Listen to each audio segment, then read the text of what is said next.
Sa iba pang balita, sumalang kanina sa witness stand ang medical legal na nag-autopsy sa katawan ni Jennifer Laude sa pagpapatuloy ng kasong murder laban kay U.S. Marine Lance Corporal Joseph Scott Pemberton. Mula sa Olongapo City, ito ang balita ni Joshua Antonio live. Go ahead, Joshua. Yes, Angela, ipinagpatuloy ngayong araw ang paglilitis sa kasong murder laban kay U.S. Marine Lance Corporal Joseph Scott Pemberton sa pagkamatay ng transgender na si Jeffrey Laude alias Jennifer.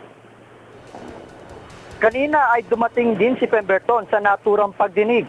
Sumalang naman si Dr. Reynaldo Dave sa witness stand ang medical legal na nag-autopsy sa katawan ni Jennifer. Ayon sa salaysay ni Dr. Reynaldo, may mga sugat, gasgas at bukol sa bahagi ng ulo ni Laude.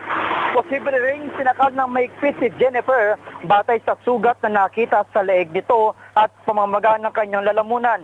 Nasa 64 na larawan na kuha sa iba't ibang bahagi ng katawan ni Jennifer ang iprinisenta ng prosekusyon na kinumpirma naman ni Dr. Dave na bahagi ng ginawa niyang autopsy report sa bangkay ni Jennifer o Jeffrey Laude. Sinabi rin ni Dr. Dave na sinaktan muna at nilunod hanggang sa mamatay si Jennifer noong October 11, 2014. Samantala bukas ay inaasahang sasalang ang 2 sa 4 na U.S. Marine na kasama ni Pemberton.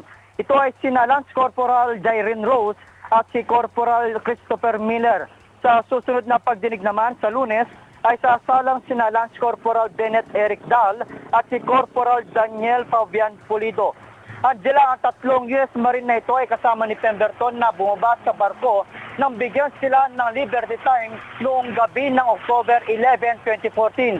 Samantalang ang isang U.S. Marine na si Lance Corporal Jairin Rose ang sumita kay Lance Corporal Joseph Scott Pemberton na late nang bumalik ng pag-akyat sa barko noong gabi yun.